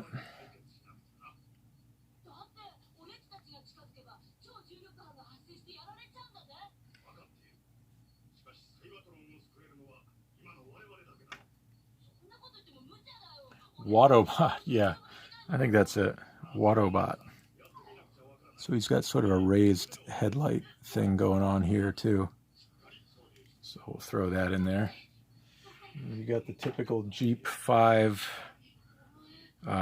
ridges, vents, holes, whatever you call them, that are a bit off center. So I'm going to redo them.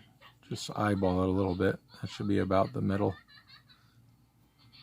1, 2, 3,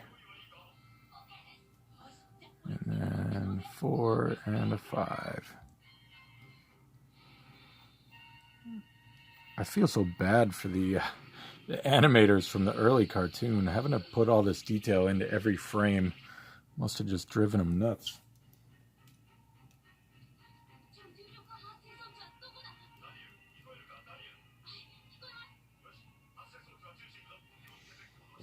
Now on the animation model, they kind of added a little bit of to this empty space here. He had a couple of circles there and like a slightly raised square, just like a random additional details, which we'll put in here because why not? That space was looking a little empty.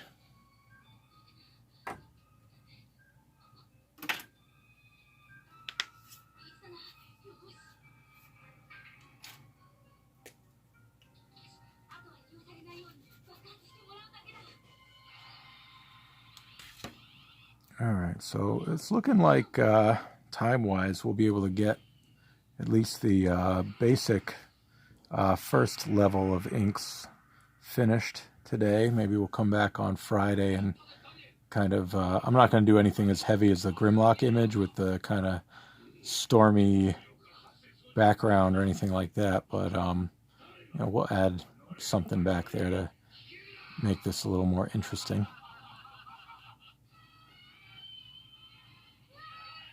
But we'll at least be able to finish the basic pencils today.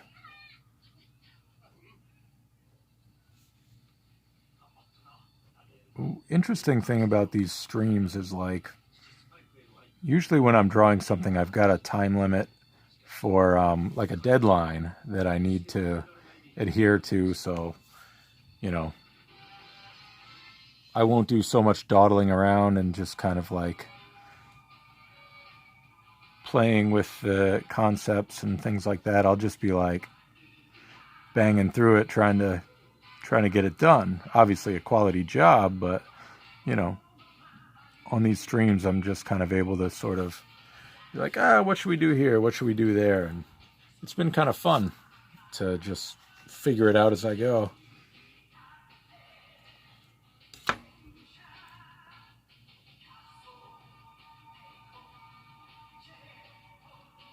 I was thinking next time maybe I'll try to get some video game music or something in the background. I love listening to the Headmasters and Victory and all that, but figured maybe for something different. I'm not sure, but I'm guessing that some video game music wouldn't necessarily get flagged for copyright violations if I did some like Metroid or Zelda music.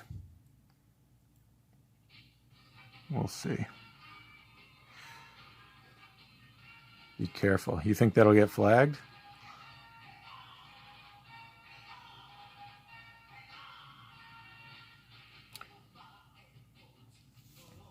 I mean, my first instinct was to just put on some of my own music, like regular, you know, music that I'm into, maybe Gorillaz, maybe David Bowie, Queen, whatever.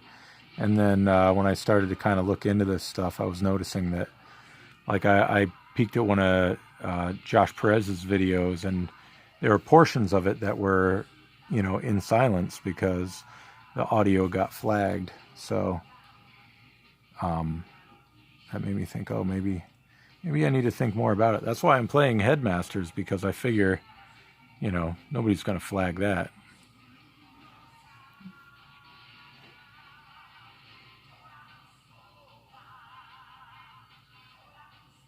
You think the video game stuff would too? If I just like put on some, you know, just sounds from Metroid or you know, music from Metroid or Zelda? Is it that well policed?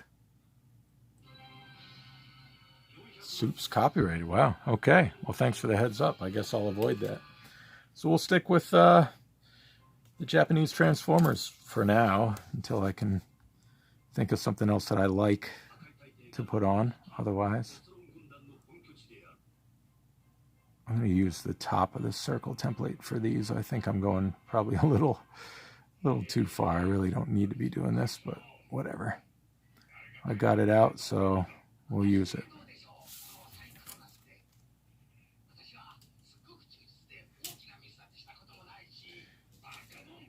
Yeah, don't report me now.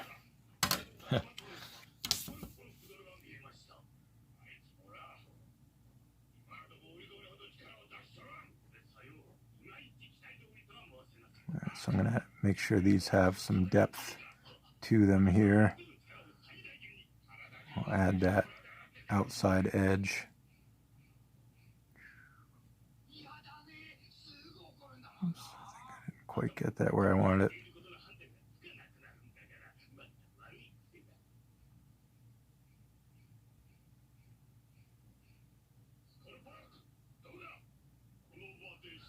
What if I had a channel with somebody else's stream on in the background? How would that work?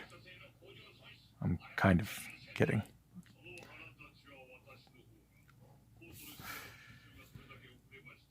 All right. So I'll just kind of loop this around here, and the middle portion will get blacked out there. Boom, boom, boom, boom, boom.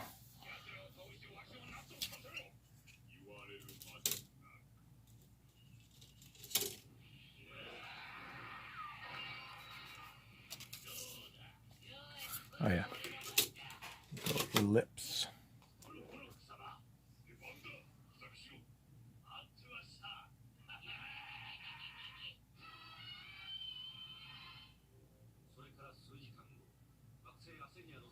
Yeah, it makes sense that Nintendo would be like that.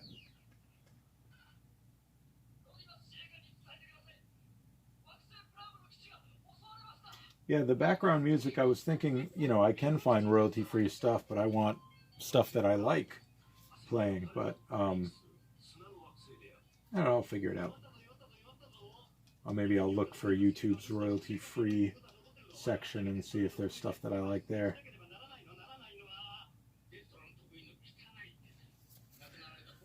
All right, let's throw these in here, and then we'll be ready to, I think, get rid of these naughty pencil lines here, which I'm sick of looking at.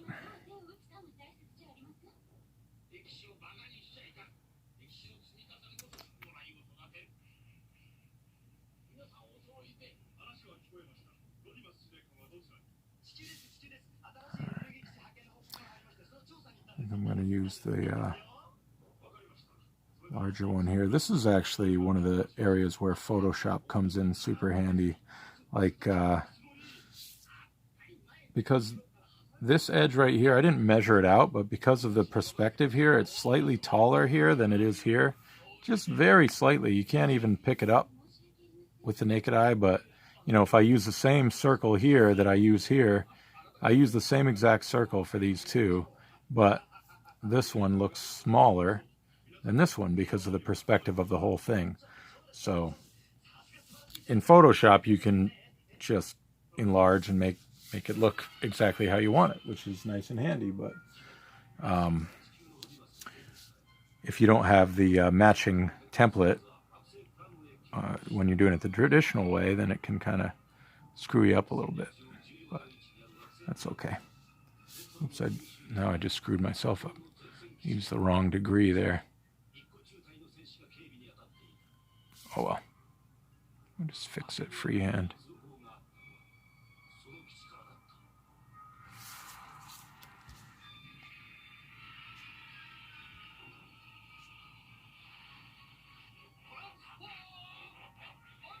Hit on.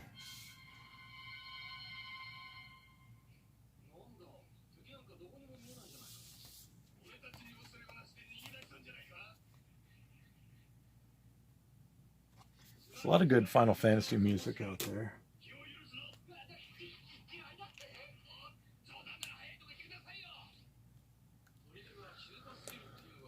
All right, so before I erase the pencils here, I think I do want to hit some of the, just give myself a basic guideline for the missile up here.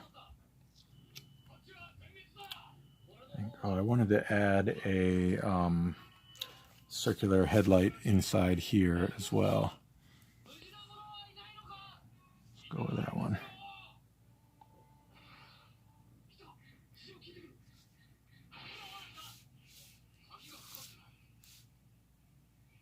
Maybe I can do a little double headlight action. These are obviously not realistic headlights right here anymore. I'm just kind of winging it.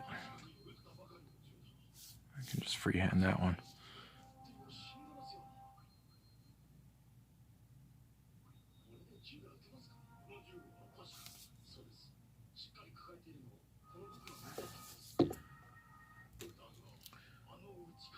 Here we go. I can do a little trick. I don't know where I found this little trick, but I kind of like the way this looks. So I got my shadow on the right side. My light is coming from the top down here. So on the shaded side, on a rounded headlight, you know, if you look at a headlight, it's got that kind of like grooved surface. So I've been kind of just like putting a little curved line in there. and then I cross it like that. And this is like real tight in stuff that you probably, I don't know if you can pick that up on the camera. And then I just put a little tiny dot of shadow as you go down where the bottom of the shape sort of meets up there. I don't know, it just gives it a little dimension.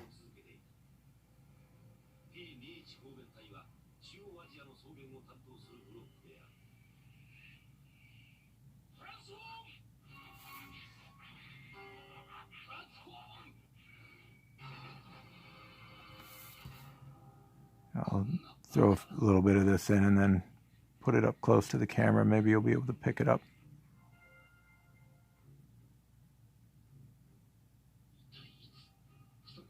This is like definitely unnecessary when it comes to like the amount of detail, but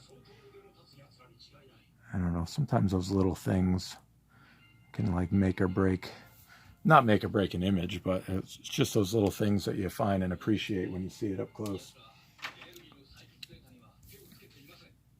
So like the text is actually in the way on my phone. So can you see that in there?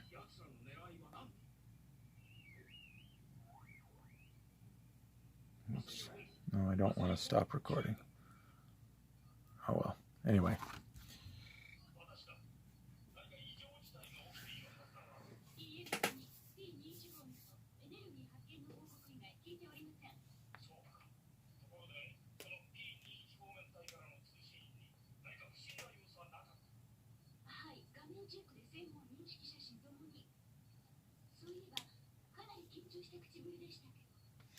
So I think I am going to I'll leave the missile alone and just kind of freehand the kind of shiny bits as, you know, like when I ink it in, I'll use the brush pen to get some of those in there. I'll probably finish this guy up on Friday. If you're not sick of looking at him, you can tune in and see that.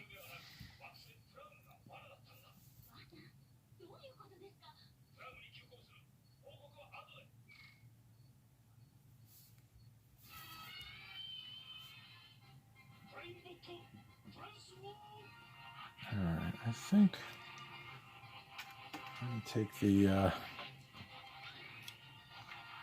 pencil back here and figure this out again. So if that's there, that's kind of the waist going down here. This is where, yeah, I guess I keep hitting these little spots where I almost feel like you should see some light showing through there, and the side of the little hip piece would probably be, you probably wouldn't see that either. So, all right, I think that's good. I'll probably end up putting that all in shadow.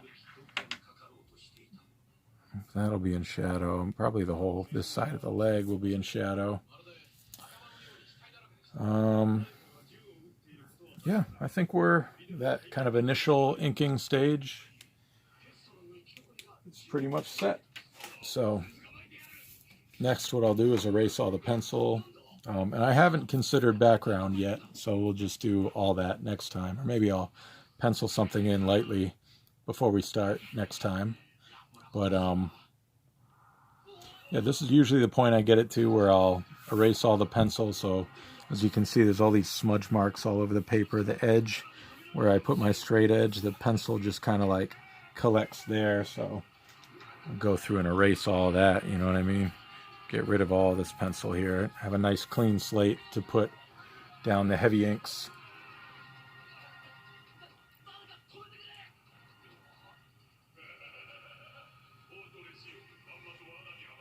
In Twitch, they'll mute your recorded video. Yeah, that's what I saw on the stream that I looked at. Okay.